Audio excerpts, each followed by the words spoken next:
So, hello everybody, I am Marshall from the Riftbound Report, and today I'm joined by Dave Guskin, the Game Director for Riftbound. And today we're back with some more questions, Dave. Right, hit me. Set 2 released a week ago now.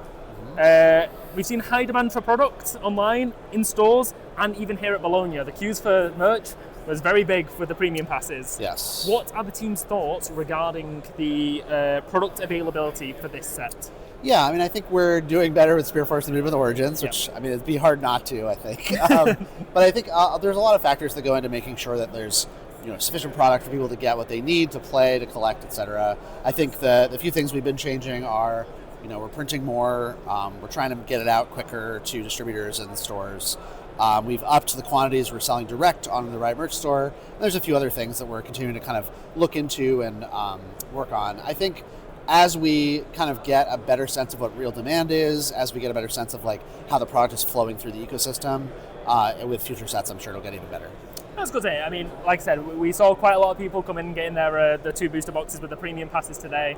Queues probably going to continue throughout the weekend for merch, it wouldn't surprise me. It's great that people want to get the product. I want to make sure that people who want to play the game are able to do that. So, are we seeing a potential more increase as sets continue to go on for set 3, set 4, set 5? I mean, I won't say that it's going to be like always increasing because there's a lot of factors that go into like what we think the demand for a product will be. But I definitely feel like we're going to get better at targeting kind of the spot that we want in terms of being able to fulfill demand and making sure that people have cards to play with.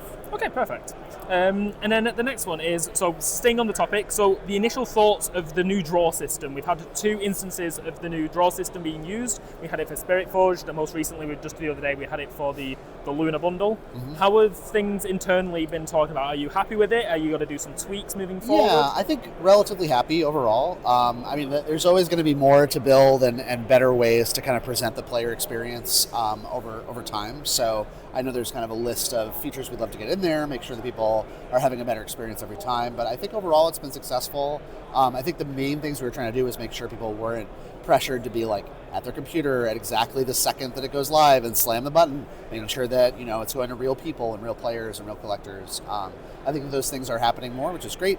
Still work to be done, but it all seems kind of like proceeding in the right direction at a reasonable pace. So, like when I interviewed Shengrin in Paris, he mentioned like 85% of the Wave 1 was going to accounts that were made before 2025. Are you, obviously, I don't know if you can share the numbers, but are you happy with the numbers that you've seen of like players and like botted accounts? Because obviously you're going to go through and verify which accounts are there longer. Yeah, I can't really speak to like specific numbers, but I think it is true that with the new drawing system, it's definitely, as far as we can tell, getting to real human beings who are intending to get the product for themselves and things like that. I do think that we're still seeing a pretty reasonable distribution of people who are coming into the TCG versus people who are like longtime League of Legends fans, etc. That's good to hear. So moving on to specifically the products now. So in Spirit Forged, we've seen seeded packs and duplicated boxes a little bit more. There's been some reports on Reddit, some socials and stuff like that. Do you have any comments on if the team have noticed it or if there's something? Yeah, I mean, so I have seen that chatter in the community. We've definitely talked about it internally. To my knowledge, there's not like an absence of randomness in Spirit Forged booster packs. But I will say, if there is a problem, that's something that we would take seriously, and we want to see what we can do to investigate that. I also think that, fundamentally, I think that Riot as a business and players are aligned, and we want the booster pack experience to be like a fun one, and not like a easily predictable, unfun one. So that's something that we care about a lot, and I think over time we'll be able to spend a little bit more cycles trying to make sure that things like that don't happen. I can't say whether it is happening now or not, but I do appreciate the feedback of the community, and kind of gives us a sense of okay, this is what people are saying they're seeing, and let's investigate our process, make sure everything is working the way we want it to. Yeah. So still staying on the topic a little bit with that. So I don't know if it's because of this set being a smaller number, or if it's just I've opened 6 boxes just for reference.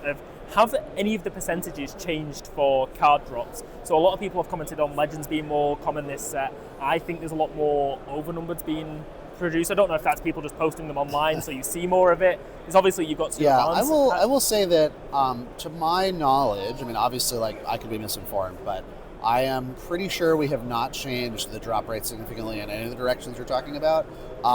one thing that is true is there are more individual overnumber cards in Spirit Forge, right? Yep. Like unique faces. But we've adjusted the drop rates to make sure that it doesn't mean that any particular overnumber is that scarce. Yep. But yeah, in terms of like seeing those things happening, no, I don't think I've seen that. So with the legends because people have been saying that they've been opening boxes and getting like 15 legends, that's just chance. And I think so, but honestly, I don't know, right? Like I can't really speak to any person's individual experience, but I will say, like from my understanding of the way that the booster packs and the boxes were created, I do think that's shouldn't be happening, you know. But again, I appreciate the feedback from the community. I think it's definitely something that, as we hear about it, we're like, okay, we should investigate and see that things are working the way we wanted to. Yep.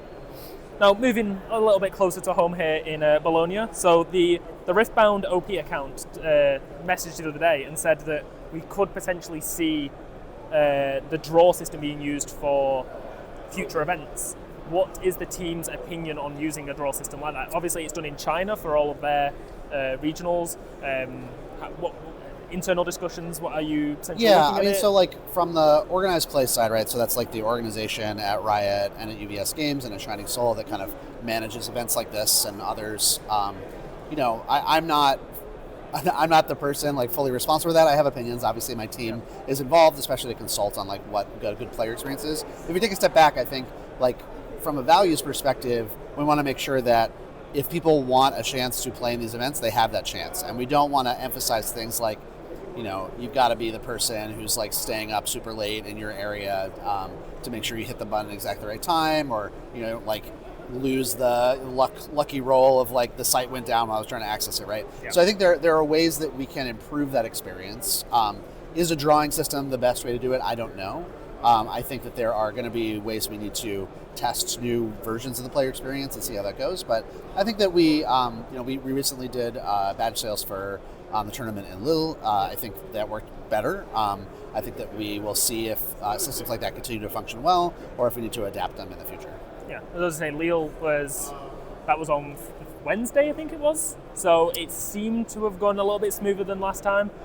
So hopefully, I mean, I didn't hear as much outroar than there was last time. I mean, the thing is, like, if there aren't enough spots for people who want them, you're always going to have a frustrating experience if you wanted to get a ticket.